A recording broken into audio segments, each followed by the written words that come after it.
Well, that's on record that there was a fax sent out to federal offices and federal FBI buildings, and that they thought they were going to bomb the FBI building that day, not the Alfred P. Murrah building that day. Of course, they had offices in both.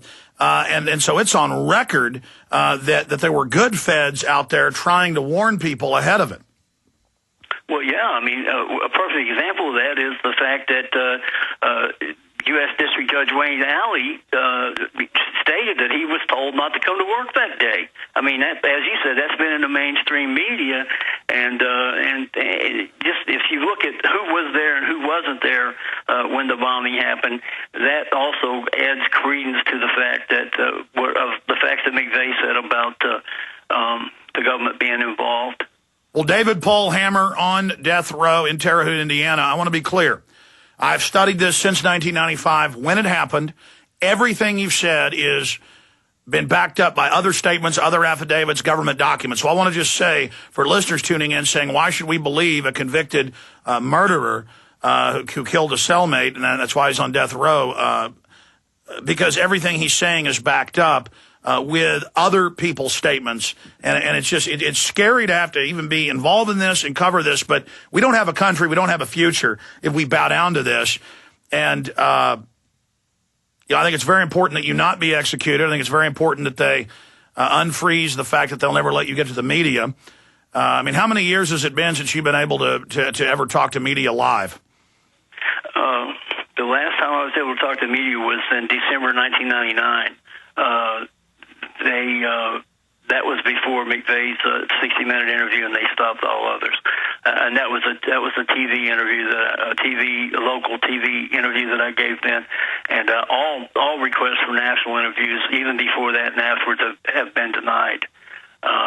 My fight, I fought it all the way to the Supreme Court and had numerous news organizations. I had 22 news organizations file an amicus brief with the United States Supreme Court asking the court to hear this case because they thought the ban on the media, and I'm talking about all the mainstream media, from the LA Times to the Washington Post, New York Times, they all joined the amicus brief. The reporters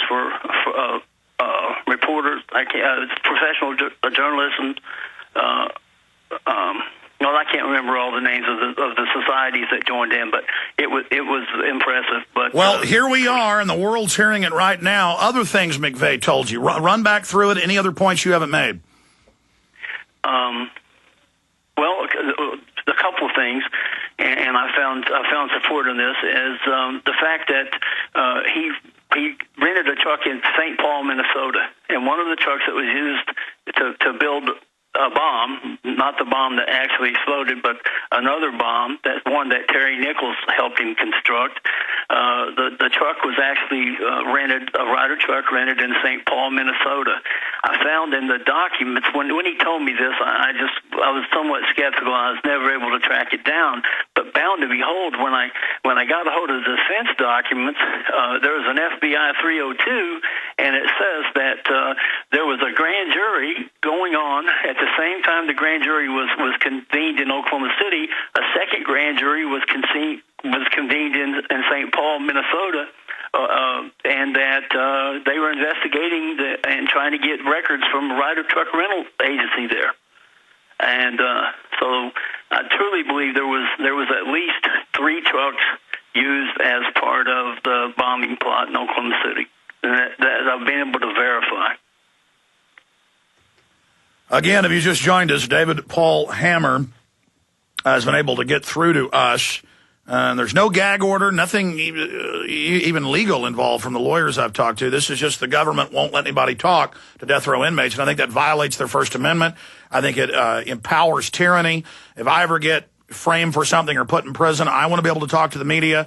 They built a new supermax. The news has reported that they're going to keep, quote, American terrorists in when they're suspects, and they're not allowed to talk to their family, friends, or even lawyers. They've got legislation where citizens can be secretly arrested, stripped of all rights.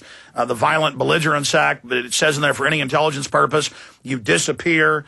And then only an act of Congress can even tell folks where you are. You can be given enhanced interrogation. That's been in the news. The headline, Senate wants citizens to be arrested if they're on suspicion of terrorism and be stripped of citizenship. Sir, you're not planning to commit suicide in jail, are you?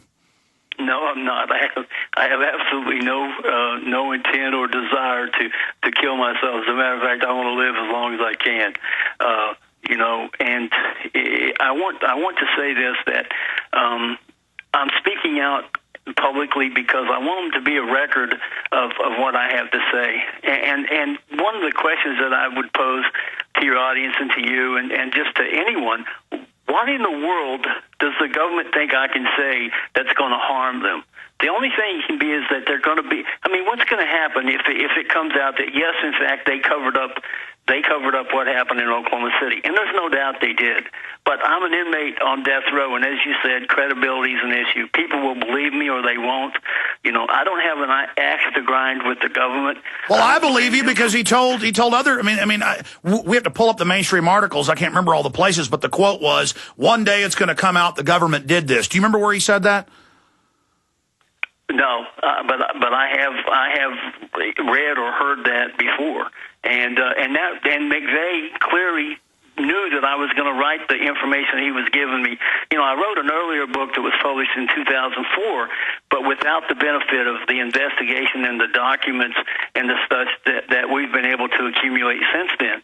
And so, I wrote the book and told bits and pieces of what McVeigh told us, but the majority of the stuff I had to leave out because it hadn't been verified yet. And this latest book details it. And give the websites out again for people that want to go see this testament. It's www.deadly-secrets.com. Or if you just Google Deadly Secrets or David Paul Hammer, it'll come up that way too. Well, I hope you've got a lot of bandwidth because you're going to get hit with probably 500,000 hits. Well, I really hope that people go and look at it, and not only that, Alex, someone has to care.